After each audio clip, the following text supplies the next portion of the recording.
From the beautiful Missouri Ozarks, it's PID Radio. Welcome. I'm Derek Gilbert. Hi, I'm Sharon Gilbert, and welcome to our humble bunker, everybody. You know, we had a massive storm here last night. We get big storms up here. Yeah. And generally, it's just really high winds, lots of rain, and then it's gone. Yeah. But there are some people right now who are dealing with the after effects, and they've had trees down. We didn't have any of that this time. Electricity out. Yeah, we were spared that this time as well. So for those of you who are dealing with the aftermath, we pray that the Lord will help you through it very quickly and with as little pain as possible. Right. Well, that's one of the things that surprised me about moving here from Illinois, because Illinois is not a cheap state in which to live. Our taxes were much higher, but our auto insurance, everything else was cheaper here. Real estate taxes, everything. And we got here, and yet our auto insurance went up. It's like, wait, we're moving from a city, albeit a small one, to a rural area. Why have our auto insurance rates gone up? It was higher in Nebraska, too. Yeah. Because of hail. Yes, gang, the hail's all here. Yes, it does fall here pretty regularly. But, you know, that's life. You deal with the elements, and Derek and I like to look at the supernatural entities that might be behind some natural, quote-unquote, activities. Or those who claim to be responsible for those things. Well, exactly. Yeah. But we know that there are some who are, because we see in the Bible where the four angels of the four winds hold them back. Yeah, and the company of destroying angels mentioned in Psalm 74 or 78, I forget which one. Anyway, the condemnation of, or retelling the story of Egypt and how the Lord destroyed the cattle of the Egyptians with hail and thunderbolts, with Barad and Reshephim. Exactly, which sounds like storm god activity, which means that the Lord either allowed it or sent them because they are loyal to him. Right. We also get a picture of the angel standing in the sun. Yeah. Yeah, so some interesting things there. I mean, Angels obviously, described as stars. This all is with God's doing, and of course the recording of these things in Scripture is under the direction of the Holy Spirit. So, is that literally how the world works, or was God just speaking to humans where they were? Well, I think probably a little of both. Well, possibly, but I also think that the ancients may have had a better understanding of the way the world works than we do, because we live in a de-supernatural a biblically unsupernatural world. However, it is a very, quote-unquote, spiritual world. You have a lot of people say, well, I'm very spiritual. Yeah, I'm not religious. What does that mean? Yeah, it means I create a God in my own image. I make up a God with the attributes that I can respect. Or a God who meets my standards. Well, that takes us into one of our first stories. And before we get to the stories, we want to remind you to download our app. That's right. If you're listening to this on YouTube, God bless you. Subscribe, share. But be aware that there will probably come a day when that free sandbox is closed to us for one reason or another. So we will not be canceled from our own app. No, we will not. Christian Company runs that, and they are very, very friendly to all of our their ministries. Also, there may, sometime in the next 6 months or so, be original content, app-only content. App-only content to encourage you to make the switch over to the app. That is where you'll find all of our content, this podcast, of course, our weekly Bible study, which is really the most important thing we do, the Gilbert House Fellowship. Unraveling Revelation, our ongoing study of the prophecies of the end times, View from the Bunker. And we're going back and we're working our way through 2006, the archives of PID Radio from 2006. Well, I know, and we've got a vault. There's a storage drive that we have put all of those on, and you and I are starting to discover the things that are on it. And there's some great interviews from back long ago. Yeah.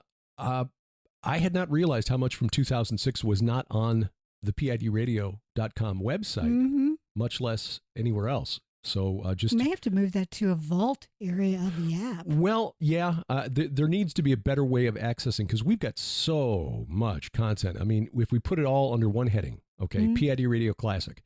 Okay, that's great. That's where, where all of the pre-2020 episodes are located. But that's a lot of episodes. Yeah. And for a while there, we were doing programs every day. 5 days a week, right? Yeah. Well, yeah. So you go and you have to scroll to get all the way down to 2005 and 6. But anyway, search?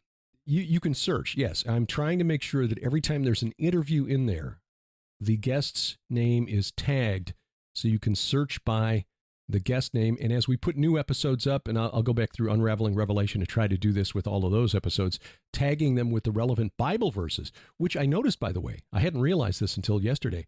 When you look in the Bible module, there's a Bible app inside the app, which inside the Gilbert House TV inside app. The Gilbert House app, yeah, you can you've got your choice of like 5 different translations. So if you like the King James, it's there. The ESV is there. CSB is there.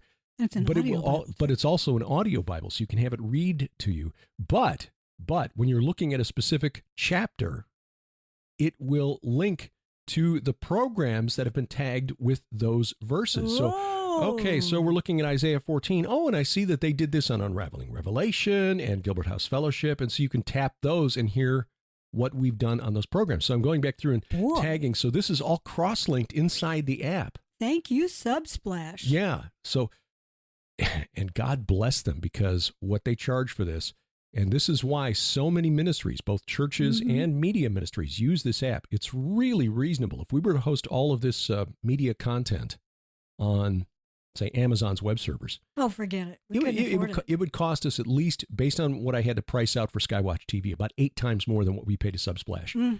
And that, for Amazon was just to host the video. Yeah. Subsplash does this and produces our app for mobile devices, iOS, Android, Amazon Kindle Fire, plus Roku and Apple TV. And gives us a conversation area where you can go in and you can talk to other people. There are various rooms, one for each program, but also there's a prayer requests and announcements. Generally, we use the announcements to tell you where we're going or something big that's going on here. But I've seen a couple of you use the announcements. That's fine. Right. We do want to encourage you, though, to be very, very courteous while you're in these rooms. Oh, because, absolutely. Sure. Imagine that you're in a gathering of believers, which you are, and that you are in the same physical space, which you are not. Yeah. But imagine that you are. Therefore, would you behave the same way, do unto others the way you would have others do unto you? Right. Think of the person first. Love others as you love yourself. So remember that when you're in the chat rooms. You guys have been really, really good about that. Yes. Because long ago you and I hosted a forum that got a little testy. Yeah, it did. And we finally shut it down because we didn't have time to go in and moderate. Yeah. Yeah. All right. Mom and Dad are here. Enough of this. Over in the corner, you. Yeah. We probably allowed people into that forum that shouldn't have been there. There was an occultist who was in there, and he was really causing trouble. But we were PID radio back in the day. We didn't. When the name is Peering into Darkness, it could be anything, couldn't it? And that was intentional. Yeah. Yes. That was intentional because we want those who need to hear the gospel but are following other voices. We want them to hear what Jesus has to say about all this. Yeah. And that is another reason I say this, that there's always possibility that someone who listens to PID radio will come into the chat rooms. So just remember that when you are speaking to others. We are ambassadors of our kingdom, of the King and his kingdom. Exactly. Yeah. And there are a lot of various ways to interpret Scripture, so be courteous. The next story, the first story up. Yes. Is the egg theory.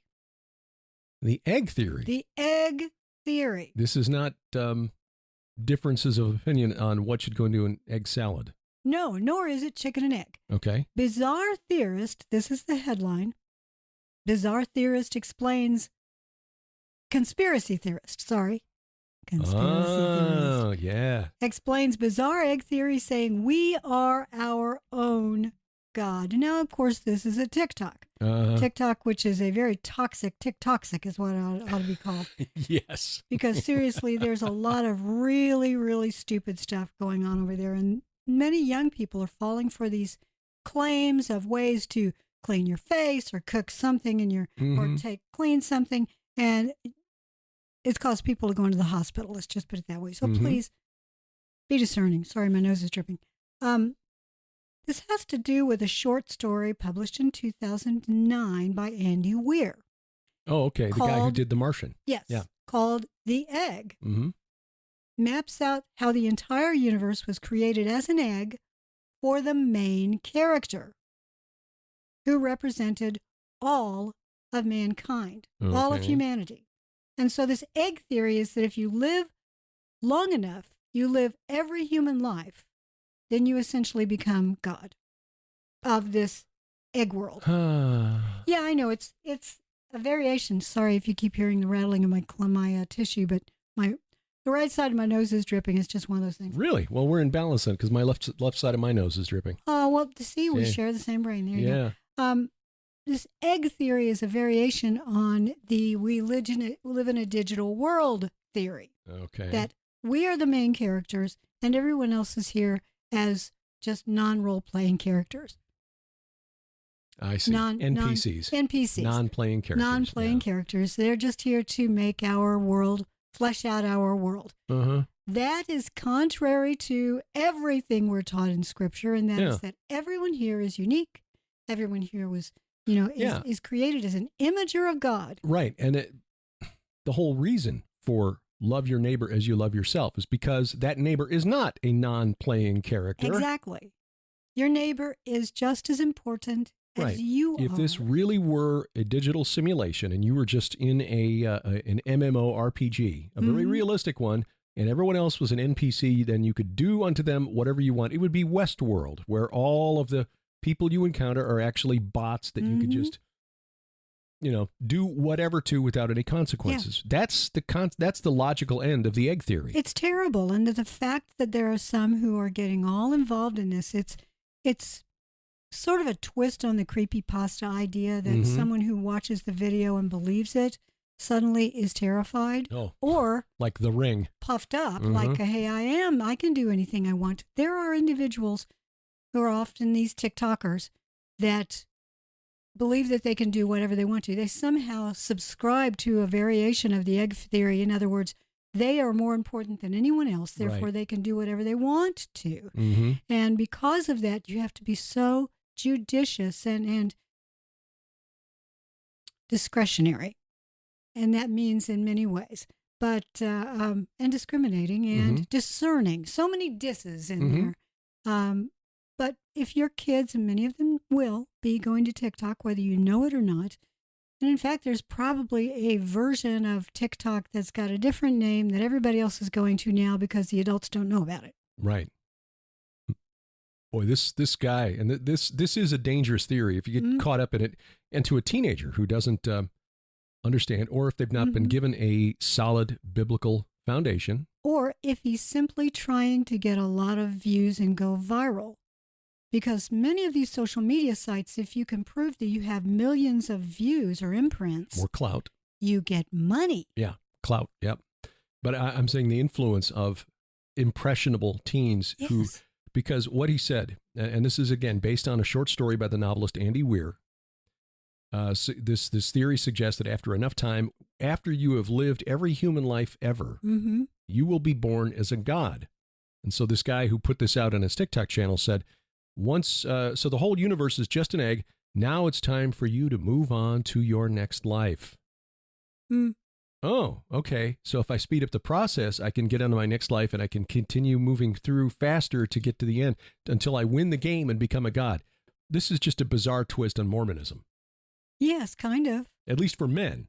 Yeah. When if you live according to the laws of Mormon, then you can If you don't know what we're talking about, the Mormons believe that eventually, if you live a righteous life, that you will be, when you die, you'll get your own planet. Right. If you're a man. Yeah, exactly. Yeah. And women, you only get into the afterlife if your husband, once he moves on, calls you. Calls your name. Calls your name. Oh, yeah. Say their name. So, yeah, this is bizarre. I mean, this sounds really silly and stupid, but don't underestimate the influence that TikTok has.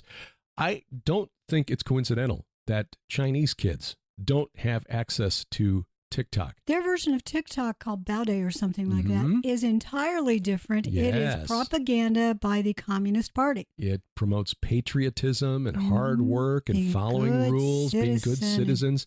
Here in the West, it's like encouraging people to do dangerous stunts for the purpose of attracting attention, for clout on TikTok or any social media site, is corrosive to society. Yes, it is. As we've seen in the UK with that kid who keeps just walking into random strangers' homes and things. Yeah, well, he's not the only one. There are others. No, it's happening here in the U.S. We talked about that last week. Yeah. But I guess what we're really coming down to is that there are lots of dangerous theories out there. Be very discerning when you go online and talk to your kids and grandkids. Right. Ask them, just say, I heard this crazy thing called an egg theory. You ever hear that?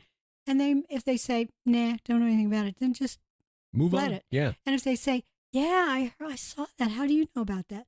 It opens the door to conversation. Mm-hmm. Try to be aware of what's going on. It's not like you're trying to be a cool grandparent. It's just trying to be a shepherd. Right. Or a sheepdog. And this is where our churches and really as us as parents and grandparents, it's on us to train up our children in the way we should go. We shouldn't, put this on Sunday school teachers or the youth group leader or whatever. We need to be teaching kids how they can know that the words in the Bible are true. Mm-hmm. And the evidence is there. Apologetics is something that really needs to be taught in every Christian church everywhere. When we look at the surveys year after year from George Barna showing the trend is going in the wrong direction, that even people who claim to be born-again Christians, over 90% don't have a biblical worldview. And as Steve Bankars and Josh Peck wrote in their book, The Second Coming of the New Age, when you've got about 60% of professing Christians who hold some New Age beliefs, yeah, it's clear we are creating a God in our own image because we don't read the Bible, most of us. We don't understand what's in it.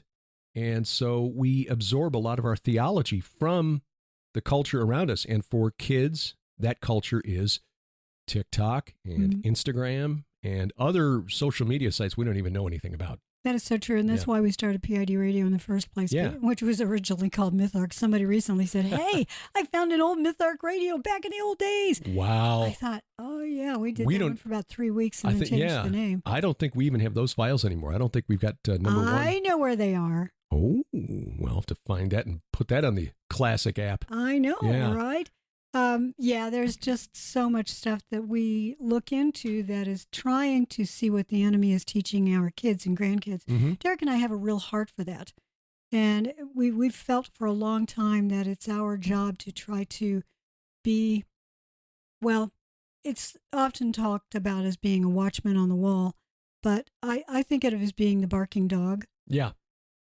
Look, you want your dog to bark when there's danger. Mm-hmm. The rest of the time, you want your dog to be, just kind of there, hanging out with you, enjoying being there as a family and this and that. But if there's ever danger, you want that dog barking and standing by your kids and snarling. Mm-hmm. Yeah. That's me. I am a dachshund. I won't snarl at you, honey. We need a sign over the driveway, as people enter, Snarling Dachshund Ranch. I know. Instead of whispering ponies, which is so nice and gentle, so we snarling Do you think dachshund. There's a coffee company that would make snarling dachshund coffee for us? I don't know. The snarling dachshund blend? I think snarling dachshund blend is hard to say. Could be one of the scariest blends you'd ever. But boy, would it wake you up? Oh yeah, bite you right in the ankle. Yeah, exactly. Boy, that'll wake you up. Whew. So yeah. Oh, the world. Yeah. Well, you pointed me to a story this morning I was not aware of, as long as we're talking about trends in the world. We noted last fall when the 3 red heifers were delivered to Israel from Texas, but apparently one of them was now brought to the site of ancient Shiloh, or Shiloh, I should say. I find that fascinating because the tabernacle was there for 400 years? 369, if I remember correctly. A long time. Right. It was there longer than the temple. Yeah, well, the temple First temple was built by Solomon around 930 BC and destroyed in 586. So it was a little bit longer. Okay. Yeah, it was roughly 400 years in both places. Yeah, that's interesting. That is interesting. Yeah, no, you're right. It was actually there longer than the temple because 930 is like 30 years and then 330. So yeah, it was slightly less time there than in Shiloh. Yeah, math, not my strong suit, not in my head anyway. Square root of... I used to be able to figure batting averages in my head. Oh, that doesn't surprise me at all. That doesn't surprise me. That's important. I know, exactly. No, the fact that they are being taken there, if you've ever been to Israel with us or you've gone with someone else and you've gone to Shiloh, it's a beautiful park. Mm-hmm. and you get to walk up this nice, gentle incline and past all of these archaeological ruins. And then you get to the top and you see what appears to be this imprint that is the same dimensions as the tabernacle. Right. Dr. Scott Stripling has been doing some excellent work there. He really has made a name for himself. And I know that's not why he went into this, but to be able to do that work there and find a spot that matches the biblical dimensions of the tabernacle, and then also to be involved in finding that lead curse tablet from the site of Joshua's altar. Yes, but also he's helped to find 3 of the horns of the altar. Right, right. These are stones that have a natural horn on one corner. Yeah, because you can't work the stone of the altar. Right. Mm-hmm. It's really remarkable that they've got an openly Christian archaeologist who is digging at a site that is so important in the history of Judaism. That really is a God thing. Isn't it? Because the Israeli Antiquities Authority is not always open to having evangelical Christians working on sites in Israel. True. And oddly enough, they're not always open to proving that Israel was in the land. Right. For as long as the Bible indicates. Yeah, we learned that from Dr. Doug Petrovich, who said that he had been part of the team at Hatzor, which was destroyed by Joshua and then destroyed again during the time of the Judges. And, or am I getting that wrong? I know it was anyway, 2 destruction layers, but one of them was dated by Doug Petrovich to the time of Joshua in the late 14th century BC, 15th century BC. Yeah, and I think it's political. Yeah. Their leanings are just political. There's a minimalist school of archaeology among Israeli archaeologists who really would just assume the Bible be, okay, sometimes it proves to be accurate, but most of it's just a fictional origin story for Israel. No, not really. And that is a shame. But even then, just some of the most recent discoveries, we talked to Dr. Mike Freakman when we were in Israel. He's working at a site that, his name I can't remember, but it was in the vicinity of Beth Shemesh, southwest of Jerusalem. Oh, yes. On what would have been the border between the kingdom of Judah in the time of David and the Philistine territories. And the fact is they dated it to the early 10th century BC, the time of David. And it was like, well, this is pretty clearly Israeli occupation or Jewish occupation back in the day. So it looks like there was a central government in the time of David, which means the kingdom of David must be real. So even some of the most prominent minimalists now are saying, okay, I'm here to bury. There was a recent archaeology conference where one of the minimalists said, I'm here to bury the minimalist school. Oh, that's a move in the right direction. Right. Yeah. Another story that just came out within the last week was that 5 cities within the Davidic kingdom have been named. They've been excavated, and it's believed now that these are 5 of his cities, proving that he had a kingdom. Right.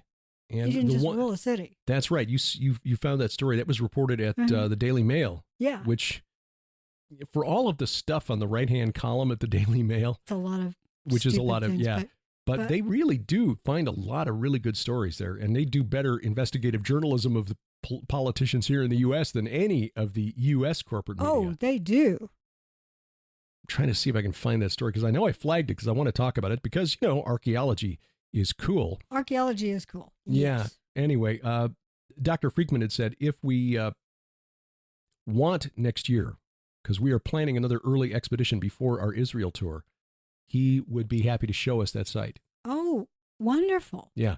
I've got to reconnect with him because they've been... Here we go. Oh. 5 fortified ancient cities may be part of King David's lost kingdom. This was at Ancient Origins. It's been Ancient Origins. Okay. Quite a number of sites. Let me share that to you. I'm bringing it up now. Okay. Yeah. So I was looking at my stuff from... there we go. This was just posted yesterday at Ancient Origins.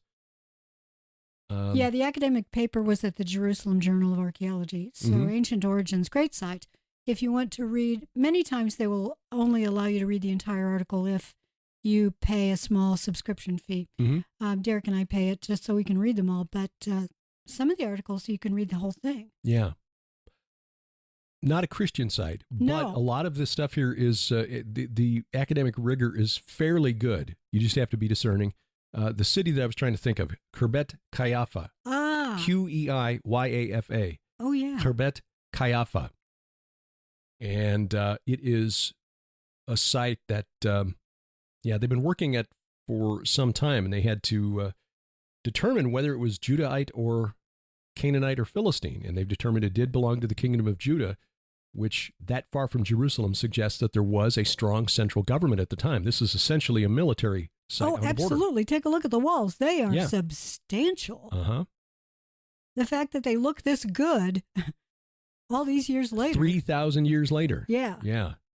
Yeah, that's remarkable. So, yeah, we definitely want to get with Dr. Mike Freakman again. In fact, he reached out to me. He's got a dig site where he's looking for volunteers.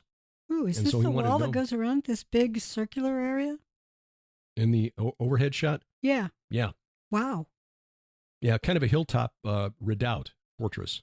You know, that was a really good, it continues today. If you want to, keep people from storming your city, have some sort of a natural barrier, either a river or a hill. Take the high ground, right. Yeah. Make them charge up the hill toward you. It's a little more difficult. It's a disadvantage, and you can, right.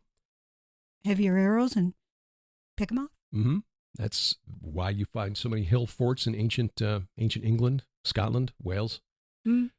So back to the red heifers, though. There are 3 of them. One in particular was brought there recently. The other 2 are going to be brought to the Research and Visitor Center at Shiloh. So maybe we can see them when we go back there next year. Now I hope we can, but I also pray that they are, and I'm sure they are, keeping them under guard, because this is a temptation to those who do not want ever to see those heifers, any of them, have a chance of being turned into the ashes, so that you can cleanse the Kohanim, the high priest and all that. Right. They need to purify the Kohanim, but also the site. So if I remember Numbers, I'm going to look up Numbers 19 really quickly. I think a lot of the rules as far as how they are to be prepared is later addition by rabbis. I don't think it's in Numbers chapter 19, which is kind of a vague. Let's see, a red heifer without defect, in which there is no blemish, and on which a yoke has never come. You shall give it to Eleazar the priest. It shall be taken outside the camp and slaughtered before him. And Eleazar the priest shall take some of its blood with his finger, sprinkle some of its blood toward the front of the tent of meeting 7 times. And then it goes on from there, but it doesn't say anything else, really. Well, that's true, and you're right. There are other laws that have been added. But you and I are going to see Aaron Lipkin in a very short time, on the 25th, down at Blue Eye. Just over a week. Exactly. And so while we are down there, we can ask him if he thinks that while we're at Shiloh, if the heifer or heifers will be available for us to at least see. I'd be happy to see them from a distance, like through, glass or something, so that I want them protected. Yeah. The question is when the red heifer is supposed to be sacrificed, because I think it's got to be less than 3 years old. Less than 3 years old, which means if they're already 22 months old by the time we get back there. Yeah, boy, that could be interesting. We could be there at a very interesting time. Yes. Woo, boy. Want to go with us? March of 2024. Yeah, that is going to be interesting. Well, we'll take we will ask Aaron Lipkin about that next week, and that should make for some very interesting times in Israel next year, because you're right. I think there are those who would want to make sure that those could not be used in any kind of a purification ritual. No, exactly. Well, we'll pray for that, because I know that, boy, signs of the times. Yeah. Well, coming up, I want to talk about a new global financing pact. Oh, yeah. The people who have all the monies want to basically decide how the rest of us are supposed to live. That and more as PID Radio continues straight ahead.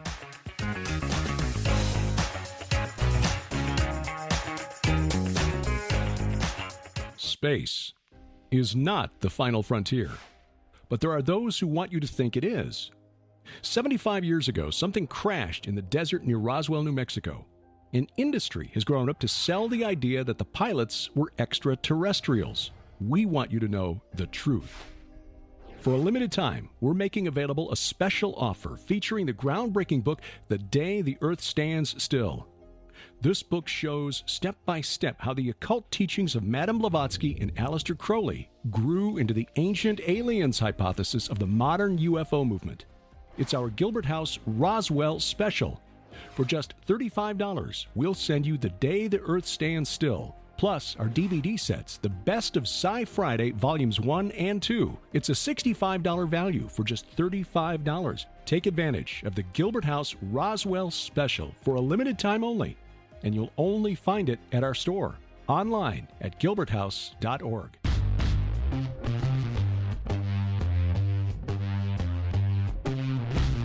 Welcome back to PID Radio. I'm Derek Gilbert. I'm Sharon Gilbert, and we're so glad that you are out there listening to these crazy talks. And again, Crazy times. Download the app if you want to get everything and make sure you never lose an episode. Also, we want to thank all of you. Many of you have been helping financially with Build Barn Better, but you've all been praying. And yes. We really, really appreciate your prayers. Every dime we're trying to be good stewards with, but those prayers, they are uplifting us and encouraging us. And look, if you're living in the northern latitudes, you know it's summertime. Mm-hmm. And right here in the Ozarks, it's next to 100 degrees almost every day, with the exception of the storm last night, which cooled it off. But we've got the barn floor going in, but being finished. Yes. The improved. Next big step coming this week as the contractors a day when it's going to be 101 degrees. Yeah, that's the forecast. But they will be out there grinding off the top layer of the floor and then applying the epoxy coating. Yep. So pray for these young men, because we want to, they're veterans. They're great guys. We want to pray that they have plenty of water. We'll get out there and try to make sure that they're as comfortable as possible. But they try to get it all done in one day. Yeah. So the barn is cleaned out. It is ready for them. And that will be as we begin working essentially from the bottom up, I suppose, because once we do that, then they'll come in there and Christ-powered construction will come in and do the electric, replace those windows, get the remnants of the bat insulation out of there. And bat or bat? Yes. Those bats, they're not very good at insulating. No, they aren't. Yeah. Why would birds want to nest in fiberglass? I just don't understand that. Anyway, that and then finally the HVAC put in there, the insulation, the spray insulation, and then the HVAC system. Right. So and they were insulating the garage door. There's a big overhead door that goes up and down, of course, to allow big trucks to go in if they choose. But we're not going to be allowing a whole lot of big trucks to go in on the nice new floor. So we're going to insulate that door, and that way, if anybody else ever lives on this property and they want to use that door and they want to go in there and make it a man cave or whatever, then, they can do that. Yeah. We're not going to take the door out. So you can see some photos of the progress, the barn before and the way it is now, mostly empty, at gilberthouse.org/donate. And we thank you for your support, because this would be impossible if we were just trying to do this. It truly would be. Yeah. The barn is generally alone. in my morning photos, by the way, my dawn pictures. Oh, yeah. I get out there usually 5:15 or so, because I have to feed the hummingbirds. I kid you not. They wake up, and the minute the sun strikes them, they are awake. And so they're out here 5:25 or so, and they can't find empty feeders. They need that sugar rush really quickly. Yeah. And they kind of like hover in front of the door. Hey. They do. They panic. You'll see them all flying around, the hooks where they're either an empty feeder or no feeder at all. Because last night we brought them all in. I emptied them and just washed them all up, because we figured they would blow along in the 90-mile-per-hour wind. They would have. Yeah. So they were just a little panicky this morning, but you got up. So the day has been saved. And has been saved. Repay us by taking care of the mosquitoes out here. So we very rarely get bit by mosquitoes. And a lot of that, I'm convinced, is that it's the hummingbirds taking care of that stuff. By the way, I've been asked how I make the hummingbird nectar. Oh, yeah. It is 4 parts cane sugar. I don't use anything other than cane sugar. I just like to know where it came from to make sure it isn't something else that's just been dehydrated and turned into sugar. I like cane sugar. Beet sugar is good too. But anyway, cane sugar you can get pretty easily at the supermarket. And 4 parts of that to, 1 part sugar to 4 parts water. So 1 cup of sugar to 4 cups of water. Boy, Don't do it the other way around. Yeah. Do that only if you want to attract lots of bees. Yeah. No, it is 1 cup of cane sugar to 4 cups of nice, clean water. Yeah. I also add a little bit of capful of vanilla to that mix. I make it by the gallon. Mm-hmm. They go through it pretty fast. They do. Once they find your feeders, boy, howdy. Especially when sundown comes, this last call. Yeah. And I think putting the vanilla in there must make it taste a little more like a natural flower. But they love it. And real vanilla, not imitation vanilla. Right. Real vanilla. Yeah. Yeah. So there you go. That's the recipe. No red food coloring. Don't put that in there. No, please don't. Yeah. That can actually harm them. Right. And don't ever use anything other than actual granulated sugar, real cane sugar, or something that you know is granulated white sugar. Because if you put in brown sugar or honey-based sugar or anything guava-based sugar, any of that stuff, it can make their tongue swell. Yeah. Yeah. And they suddenly starve to death. Yeah. So their beaks are really, really, really small. Yeah. So you don't want them getting into trouble. Yep. So anyway, that's the secret. That's the secret. It's the winning formula. Well, at the end of June, just 2 weeks ago, a little meeting took place in Paris that kind of slipped past the radar, but it's worth noting because of some of the attendees. United Nations Secretary General Antonio Guterres, U.S. Secretary of the Treasury Janet Yellen, Managing Director of the IMF Kristalina Georgieva, World Bank President AJ Banga, and a number of other bankers who were there to ostensibly, which means this is what they're saying they were there to do. That's why we're here. Find financial solutions to tackle the goals or to tackle poverty. Financial solutions to poverty while simultaneously curbing planet heating emissions. In other words, climate change is now, in their minds, inextricably linked. Yes, I used to be able to say that. Inextricably linked to international finance. Climate change and finance are linked, yoked at the neck, chained together, and what this means really is... Climate change and pandemics were the two-pronged approach of the World Economic Forum. You got it in one. Hashtag Great Reset. That's what this is all about. That's what it's all about. Well, this is being tried by a number of countries. The West are doing it one way. In the past, there's been a World Bank that's starting to use these ESG rules to tell people how to live their lives. China has their own. And in fact, there's an organization that just went into the UK, the Asian Infrastructure Investment Bank, AIIB. Yeah. Well, apparently, finally, the UK members of their board caught on and realized, hey, wait a minute. These are all communists. Yeah. Their director of global, communications?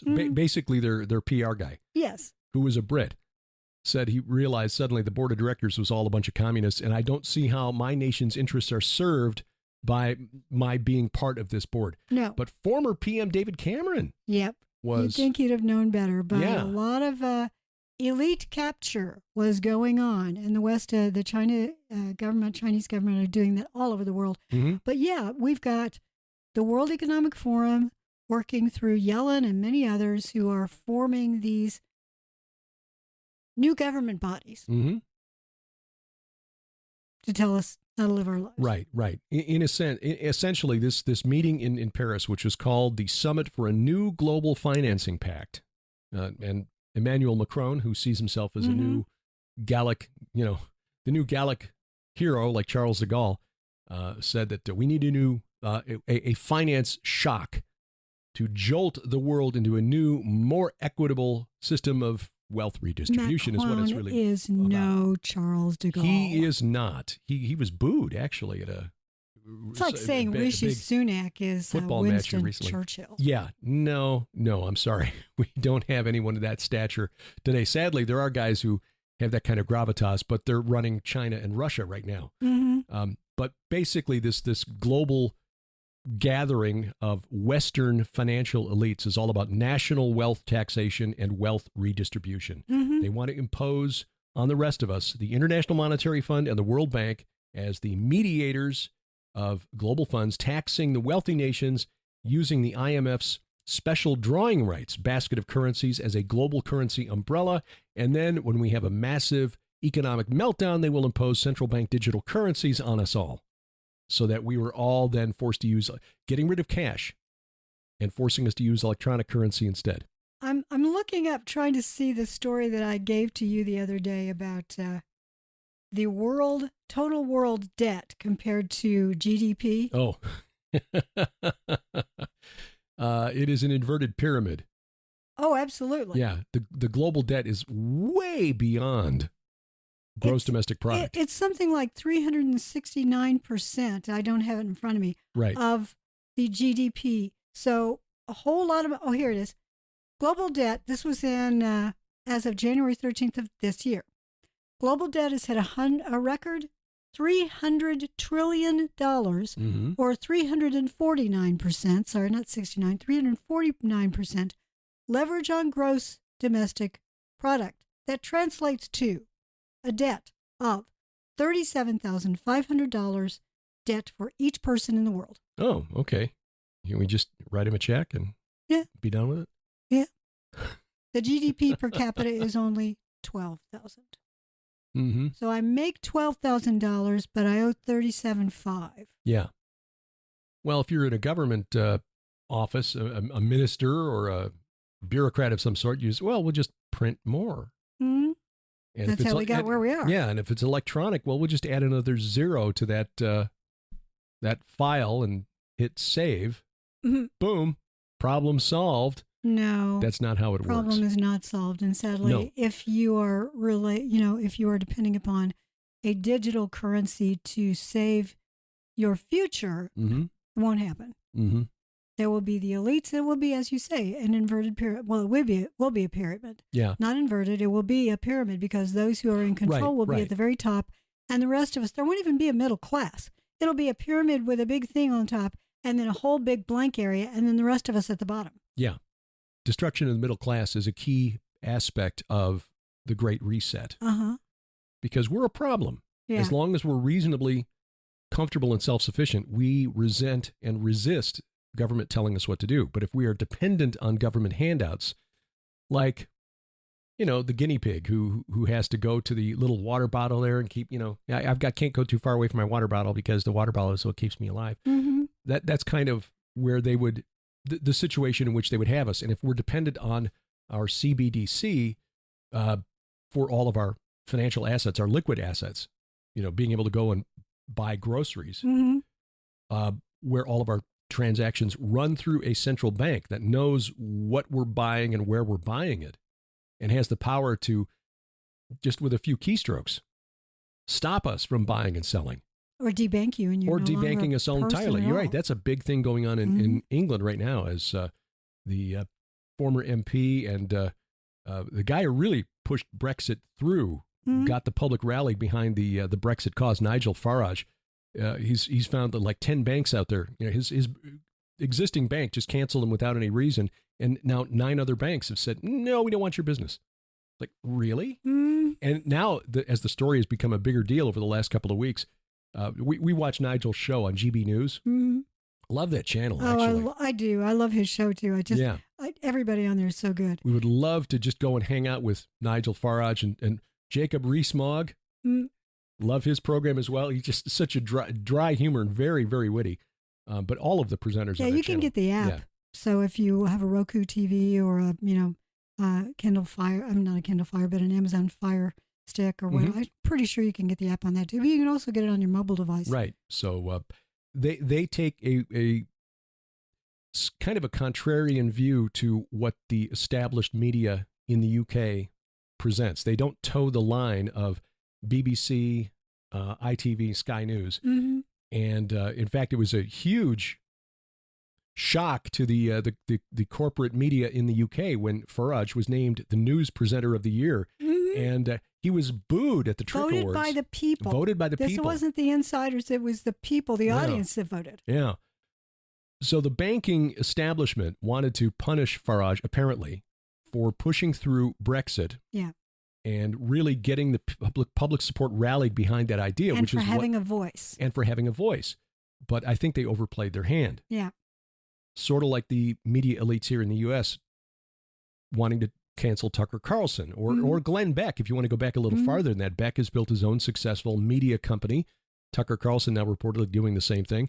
Nigel Farage is basically taken to the platform he's got on GB News, which is now drawing more viewers than BBC News or Sky or ITV. Yep. So, yeah, it's becoming a real scandal over there in the UK. It's like, yeah, other people are stepping up and saying, yeah, they canceled me without any warning too. I was given like 30 days to get my funds out and take it somewhere else. So, yeah, if you don't have that kind of voice, they can do that to you.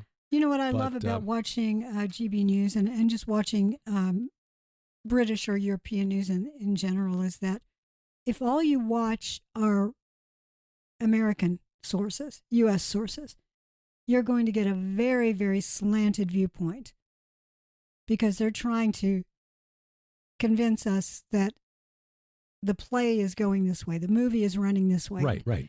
But if you watch over there, you'll see the rest of the world. Yeah. You'll see, because England is still a big player in NATO, and England is still in the world of finance. In the world of finance. In fact, London is still the beating heart of world finance. The financial center there is bigger and more important than New York, no matter what New York wants to believe. Yeah. So it's that's an interesting story there, but it points out the danger posed by central bank digital currencies. Because in the case of Nigel Farage and the other people who have been debanked, they still have physical cash, ostensibly, in bank vaults. And the bank says, okay, come get your money and go take it somewhere else. If it's in a digital form, all they have to do is say, sorry, your account's closed. You can't do anything. Like, why do I can't take my digits home? Yeah. Yeah. What do you do with that? And to that end, GB News has started an online petition to preserve the use of physical currency, cash. There is a drive that's been ongoing, and it's picking up speed to kill cash. We keep seeing this drumbeat. You know, in fact, in the EU, they stopped printing 500 euro notes because the claim, and we've seen that here in the U.S. with $100 bills, is that the only people who use large denomination currency are drug dealers, human traffickers, terrorists, and tax cheats. Which, strangely enough, was the excuse used by these banks because they say he's a politically exposed person, a PEP. Yep. And therefore, those kind of individuals... One of the PEP boys. Yeah, he is. Manny, Mo, and Nigel. The idea of PEP means that you could be influenced by outside countries, you could, because you're usually a politician or the family of a politician or someone like that. But also, it's to examine the use of your account regarding possible money laundering. And that's essentially the law over there right now is if you have an inkling that money laundering or a PEP person is somehow involved in your bank, you close the account. Because if you don't close the account, you can be fined. Yeah. You have no penalty if you close an account and shouldn't be. Right. So the banks are minimizing their exposure and their risk by just saying, okay, well, you could possibly be one of these people. Least so that's the excuse. That is the excuse. That's the reason they're giving. So yeah, the world is moving very, very closely. Not only do we have 3 red heifers that possibly will be one of the ones needed, we're moving very closely prophetically to the end of all things. And just very quickly to throw this in, according to the Bank of International Settlements, which is the bank that reconciles transactions between banks in different countries, they say that there may be as many as 24 active central bank digital currencies by the end of this decade. And they're eventually all going to merge. Yeah, they will. Yes, they will come into one conglomerate bank, probably under the IMF's special drawing rights. But well, under 93% whatever country is running. Well, yeah, whoever's running the SDR. And the question there is how they're going to be able to do this, because we in the West think that the World Economic Forum or whatever is going to control the world. Well, the Chinese and the Russians and the Indians have something to say about the BRICS nations. They're planning to launch their own gold-backed currency this fall. Right. So there is a bifurcation of the global economy taking place as the rest of the world is looking at how the Biden administration and even the Trump administration before it has weaponized dollars against nations that don't follow Washington's line. It's like, we don't want that kind of exposure. We don't want the neocons telling us what to do. It's the effect in our material space of the spiritual warfare taking place in the unseen realm. Mm-hmm. These entities are all vying for who gets to be. It's like musical chairs, musical warfare. When the war stops, who is without a chair? Mm-hmm. Then you take away another throne, and then it's okay. Who gets to be on the throne when there's only one left? Yeah, that day is coming.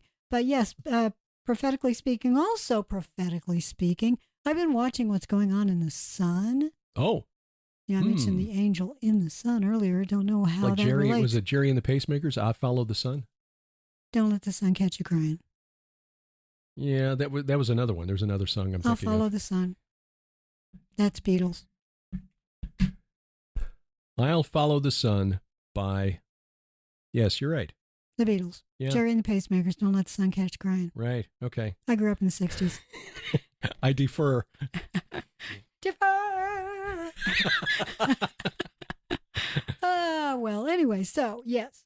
I pay attention to what's going on in the sun because I think that, well, first of all, that is really what's causing a lot of the climate change going on right now. We are in a very, very active solar cycle, and it is just about to peak. And in fact, it is thought by scientists who know, not the science, but actual scientists who pay attention, who they believe that it's going to peak in spring of 2025. A lot of things are happening, or sometime in 2025. Yeah. Probably spring, but it's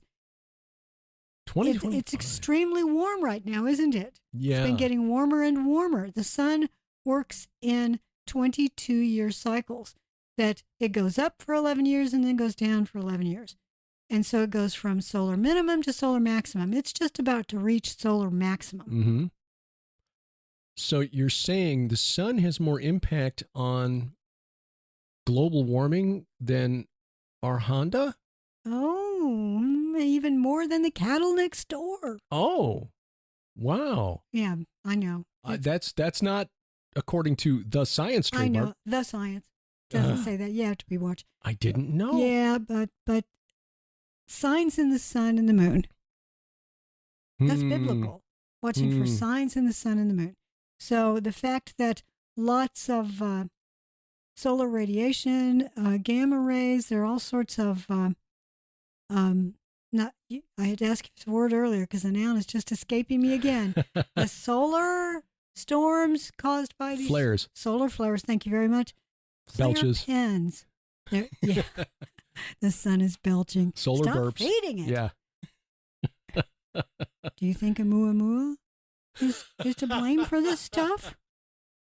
Probably, yes. Probably. Don't forget that if you've forgotten about Oumuamua, it's that cigar-shaped thing that was crossing in front of the sun back, 5-6 years ago? Yeah, 7 years ago? Kind of flew through the... early days of Sci Friday, I know that.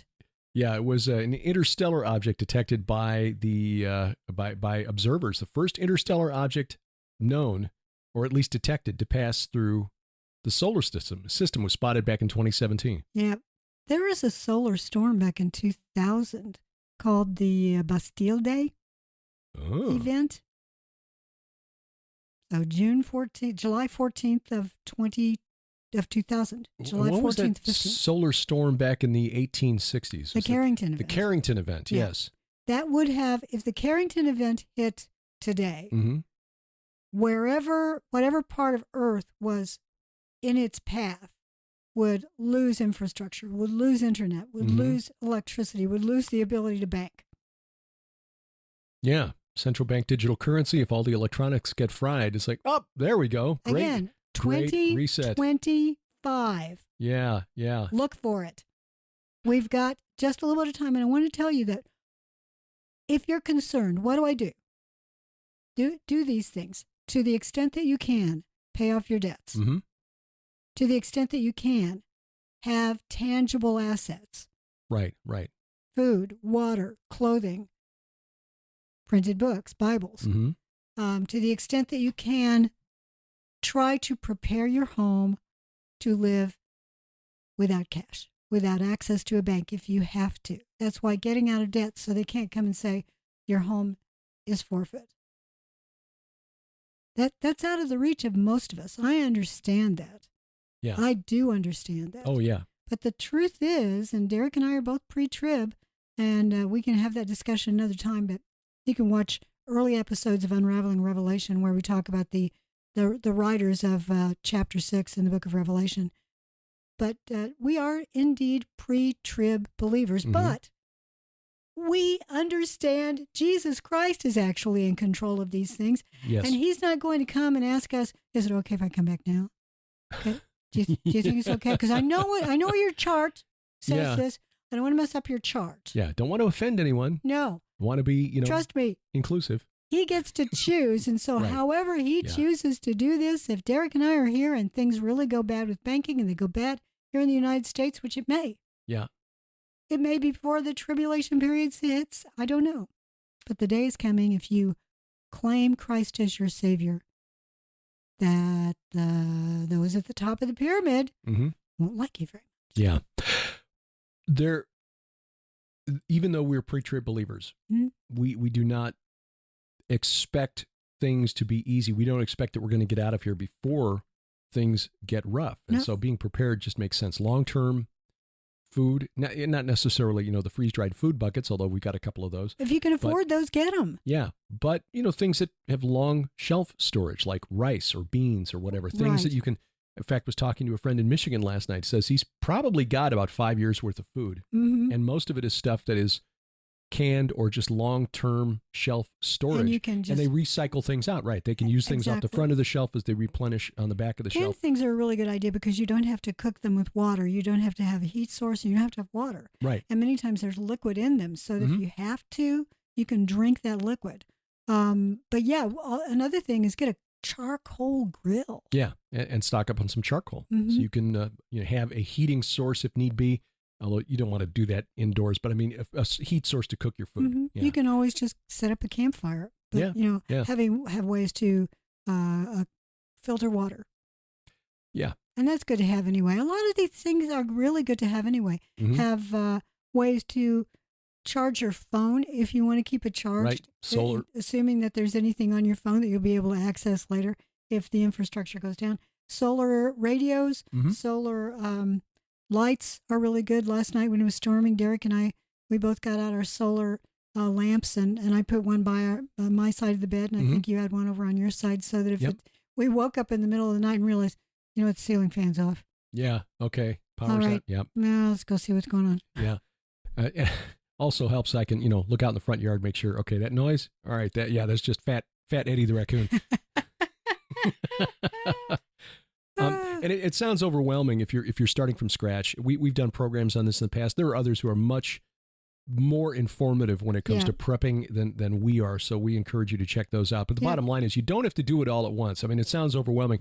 I don't know where to start. Well, start with one small thing and just build it up over time. Next time you're at the dollar store or someplace like that, get one of those big bags of rice. Get a bag of beans or two. Yeah. And then each time you're in there, get something else. Yeah. Derek and I stocked up I signed up for Subscribe and Save on Amazon. Beans and rice were coming every month. We have lots of beans and rice. We have lots of them.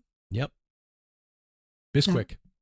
Oh yeah, that comes too. And that's that's easy. That's easy to punch things up. Dried soup mixes, things like that. Yeah. Yeah. So anyway, that and spices. Salt. Oh yeah. Yeah, you definitely want salt. Salt, toilet paper. Yes. That will be the coin of the realm after things really break down. Coffee. Yes. Snarling Dachshund coffee would be such a great coffee. Bite you in the ankles. Two other things I want to get to before the end here. One really quick. I was talking to Brian Melvin the other night.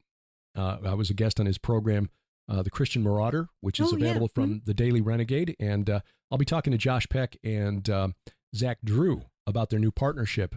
Good. In the Daily Renegade here in the weeks ahead. Oh, good. Josh and Christina, if you weren't aware, have relocated from our area here in the Ozarks to Decatur, Illinois to partner up with Zach Drew.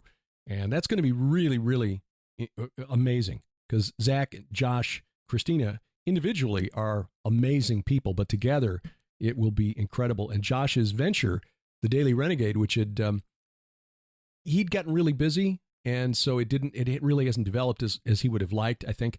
Brian Melvin's been contributing to the Daily Renegade on a regular basis. I interviewed him on A View from the Bunker some time back, and I'm going to have him back because his story, number one, is remarkable.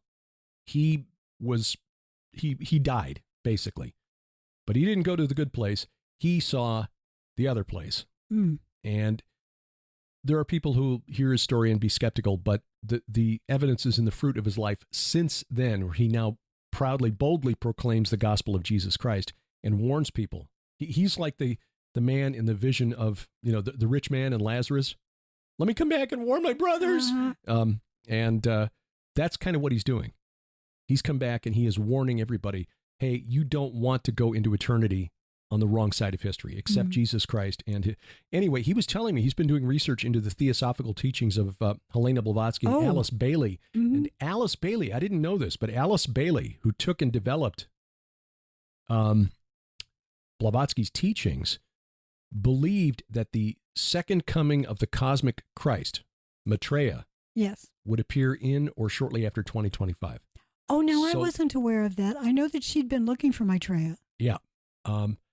This is available, actually, at the website of the organization that she set up, which was originally called Lucifer Trust. They changed it because people were like, wait a minute, hold on, are you the baddies? It's still Lucas Trust. It's, Lucas Trust, Lucis, or Lucas or Lucis, whatever. But you can find all of her writings available right there on the website. Just do a search through her published books for 2025, and you'll see all these references to that year. So I'm going to have Brian on to talk about that because he's done a lot of research into it. Well, there have been a lot of predictions by various, organizations, various religions, various beliefs, various people groups, saying that 2025 is an important year. 2025, in fact, sort of comes up in the Wormwood prophecy. It's 2029 when it's actually supposed to come back through. If Wormwood is asteroid Apophis. If it is, well, that's thought that Apophis may make a close swing past Earth in 2029, April 13th of 2029. Very close. And if you back up 6 months. 3 years and 6 months. 3 years and 6 months, sorry. It's October of 2025. Yeah. The 7th day of the festival, the Feast of Tabernacles. Yeah, pretty important. Right. And 2029, it would be 7 days after Passover, which was the day the walls of Jericho fell down. Oh, that's really interesting. Yeah. That's really, we don't have time to talk about all that. No, we don't. But I do want to touch on one other thing, just sort of a kicker, because it is so. You're like, Steve Jobs. Oh, one more thing. Yeah, because it's kind of comical. It is, and you have to laugh at it because otherwise you start throwing things at your television set. Apparently, the Keystone Cops now are in charge of security at the White House. The White House, one commentator said, tongue in cheek, is the safest crack house in the United States. It's the one place you can go and do coke, and police will be like, what happened? Okay, I'll say it again. CCTV. You know they had security cameras in that part of the White House, probably throughout the White House. Right. But for goodness sake, yes, there. Yeah, if you're not familiar with the story, back the first weekend of July, it was the Sunday, July 5th or something, whatever it was, that first Sunday. It would be the 16th, the 2nd of July. They evacuated the White House because they found a mysterious substance with a white powder in it, and they're thinking, oh, this could be anthrax. No, it's cocaine hydrochloride. Okay. Well, it was found in a public area. It could be anybody. We have no... Wait. No. All right. Now it was found in a library, which is still kind of open to the public. It was like, no. It was actually in a secure area close to the Situation Room. Yes. So exactly. This is a secure area only accessible to White House staff. Yep. Which maybe you got 100 people, 150 people tops who had access to this. But come on, this is the most heavily surveilled, most secure building on the earth. Nope. FBI, we looked. We looked everywhere. We took the baggie. We dusted it for print. No physical evidence. There's just nothing. The Secret Service this past week briefed Congress and said, sorry, we're closing our investigation. We've not been able to identify a suspect. We have no idea. But here's the thing. Okay. Here's the thing. A publication called Soldier of Fortune. Oh, yes. Tweeted out that they, in fact, have been told by a trusted source inside the White House that the Secret Service does know who it is. Well, of course they do. Less than 24 hours after Soldier of Fortune went public with this information saying our sources have told us they know who this is, that's when the Secret Service suddenly contacted Congress and said, okay, we need to have a briefing to tell you that we don't know who it is. Because until that time, the Secret Service was kind of stonewalling. No, investigation is ongoing. And the story kept changing. Yeah, and but no, Soldier of Fortune magazine reported that fingerprints were found on the cocaine bag. This was reported by Susan Katz Keating at SOF. Now, again, the title sounds like a pulp magazine from the 1950s or something. You know, a bunch of fiction stories of soldiers doing manly things. And no, she's actually a very respected journalist who's worked for other top journalistic outlets in Washington, D.C. So she is not somebody you can just dismiss and say, oh, yeah, okay, that's no, she's a good journalist. And SOF has issued FOIA requests to the government. The government's got about 17 days to respond now. But according to her reporting, officials of the White House know who handled a packet of cocaine found inside the executive mansion and have confirmed that finding via fingerprint evidence, according to sources with direct knowledge of the investigation. We know who handled it, one security source said. We've known since last week. 2 sources disclosed the name of the person who is believed to handle the packet. Soldier of Fortune is withholding the name pending official confirmation. And on her Twitter feed, Keating said, yeah, it's because, process servers.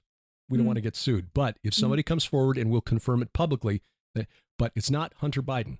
Well, let me say this. Just because there are fingerprints on the bag doesn't not mean that person bought the cocaine or brought it to there. It could be someone who just innocently picked it up. Yeah. And left it in the cubby there. Yeah. Or I was told to hold, my friend said to hold this for him. It's not mine, Mom. I don't know how it got there. My friend just, This guy came up and he's in the street and he said, here, hold this. Yeah. No. So this is laughable. Yeah. Because. But the FOIA request should go through because they've closed the investigation. The only excuse they would have is if it's an open investigation, right. Therefore we can't release any papers on it. But if they've closed it, they announced it. Mm-hmm. So this past Wednesday, Soldier of Fortune filed formal FOIA requests with 3 agencies likeliest to know about the fingerprint results. The agencies are the Washington, D.C. Fire and Emergency Medical Services Department, Metropolitan Police Department, and the U.S. Secret Service. So we'll see what happens. And the Keystone Cops. And the Keystone Cops, yeah. So we'll see what happens in the next couple of weeks as to whether they get any answers. But I mean, this is just so ridiculous that they don't know.